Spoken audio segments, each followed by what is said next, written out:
Many women arrive in therapy with something they rarely say out loud. I don't feel in control of my emotions anymore. So, on the outside, you're composed, you're grounded, the one who holds everything together. But underneath, something feels unstable. You might find yourself snapping, withdrawing, maybe crying in private, or feeling oddly flat and numb without knowing why. And with that comes truly shame, right? If you cannot control your emotions, it can feel as if your entire identity is unraveling. The part of you that has always managed life so well suddenly feels unsteady.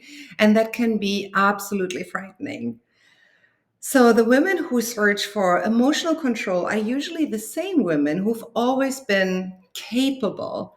You are used to managing responsibilities, projects, relationships, even crisis. And emotionally, the expectation has been no different. You believe you should be able to handle everything. So, when emotions surface that don't obey you, panic often follows.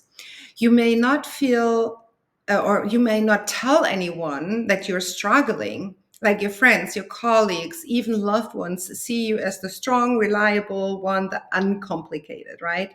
And admitting that you feel emotionally unsteady feels impossible, and you fear being misunderstood. You worry people would never expect this from you. And so you carry it alone.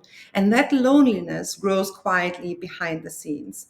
And here's the truth: many women are never told. Emotional control is not healing. Trying to control emotions is like holding water in clenched fists.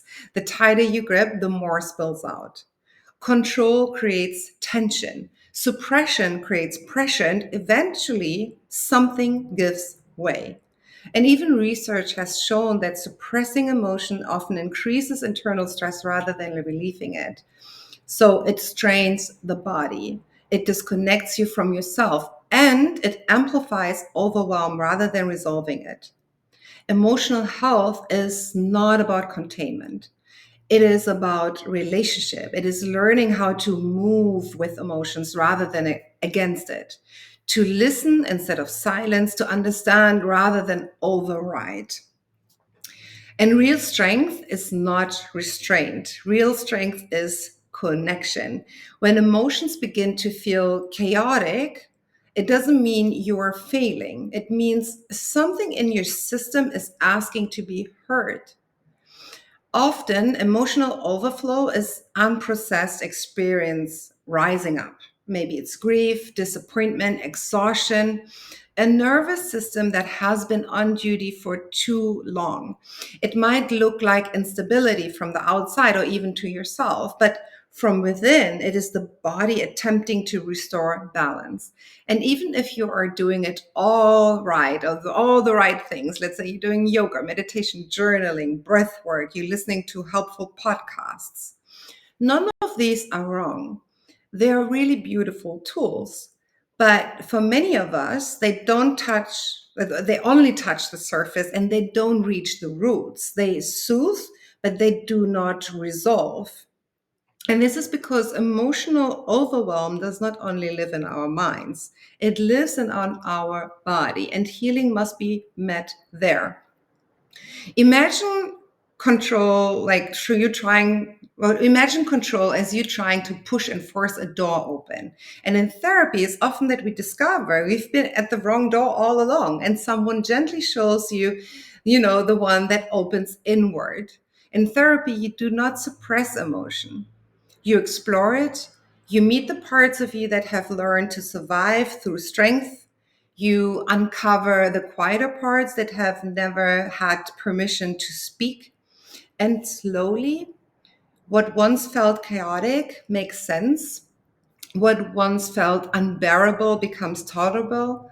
When then it becomes manageable and then gentle. This is emotional balance. It's not forced, it's not performed, it's felt.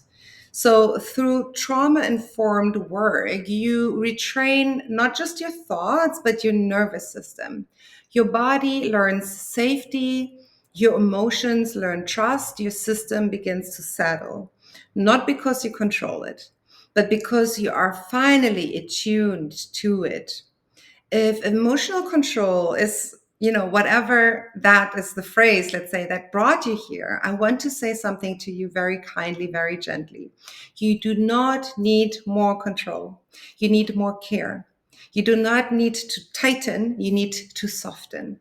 And you do not need to walk this alone. Therapy really offers something radical, a space where you do not have to perform strength anymore, where you are not judged for your emotions, where they are not treated as problems to solve, but as intelligence to understand. A place where you can arrive exactly as you are without holding it together. That is where healing begins. Emotional control is not about containing yourself, it is about finally allowing yourself to be held. When you stop fighting your inner world, something unexpected happens. It's not chaos, it is steadiness, not the kind born from effort, but the kind born from safety. If you're tired of managing yourself and maybe you're ready to meet yourself instead, then I invite you to reach out. Healing does not come through force, it comes through gentleness, through compassion. And I tell you, you really, really deserve that.